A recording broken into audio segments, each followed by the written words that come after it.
सूरतुल मुल्क आयत नंबर 15। अल्लाह ताला फरमाते हैं, हुवल्लज़ी जअल लकुमुल अर्ज़ा।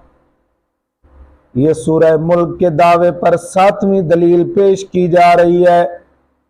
हुवल्लज़ी, वो अल्लाह वो है, जअल लकुमुल अर्ज़ा, जिसने बनाया तुम्हारे लिए जमीन को ज़लूलन, नरम। फमशू, पस चलो फी मनाकिबिहा, उस जमीन के अतराफ में। वकुलू, और खाओ मिर रिज़्क़िही, अल्लाह के रिज़्क़ से जो अल्लाह ने तुमको रिज़्क़ अता किया है।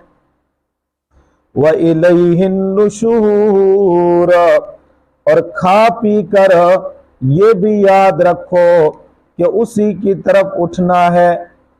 अब ये दलील अल्लाह ने दावे सूरत पर पेश की है कि देखो, जमीन को नरम बनाने वाली अल्लाह की जात है। तो जाहिर बात है, जिस अल्लाह ने जमीन को नरम बनाया है, बरक़ात दहिंदा भी वही है। अल्लाह के अलावा और कोई बरक़ात दहिंदा नहीं है। अअमिनतुम मन फिस समाए, तखवीफ दुनियावी, क्या तुम बेखौफ हो गए हो? मन फिस समाए, उस जात पाक से जो आसमानों में है। यख्सिफ बिकुमुल अर्ज़ा, यानी जो आसमानों में तसर्रुफ रखता है, तुम उससे बेखौफ हो गए हो। यख्सिफा, ये के धनसा दे, बिकुम, तुमको, अल अर्ज़ा, जमीन में। फ़इज़ा हिय तमूर, बस अचानक वो थर थराने लगे। अम अमिनतुम मन फिस समाए, या बेखौफ हो गए हो तुम मन फिस समाए, उस जात से जो आसमानों में तसर्रुफ रखता है। युरसिल अलैकुम, ये के भेजे तुम्हारे ऊपर हासिबन, पत्थर बरसाने वाली हवा, जिससे तुम हलाक हो जाओ। क्या तुम उस जात से बेखौफ हो गए हो? तुम्हारा रवैया, तुम्हारी चाल, तुम्हारे अकायद व नजरियात तो ये बताते हैं कि तुम उस अल्लाह की जात पाक से बेखौफ हो चुके हो।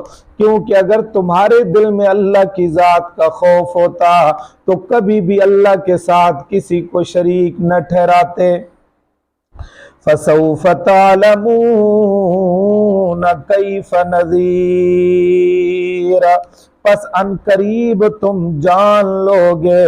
इंद मुआयनतिल अज़ाबे, अज़रूहुल मानिया, अजाब को देखने के वक़्त। या फसौफ तअलमूना, अनकरीब तुम जान लोगे, मरते ही, जूं ही तुम्हारे ऊपर मौत आएगी तुम्हें सब कुछ पता चल जाएगा। कैफ़ नज़ीर, किस तरह है मेरा डराना, कैसे है मेरा डराना। वलक़द कज़्ज़बल्लज़ीन मिन क़ब्लिहिम, नमूना तख़वीफ़ दुनियावी का। अल्लाह ताला फरमाते हैं, और अलबत्ता ताकीक जुठलाया दीन हक को उन लोगों ने, अल्लज़ीना, उन लोगों ने, मिन क़ब्लिहिम, जो इनसे पहले हो चुके हैं। फ़कैफ़ कान नकीर, पस कैसे हुई मेरी सजा, मैं अल्लाह ने उनको कैसे पकड़ा।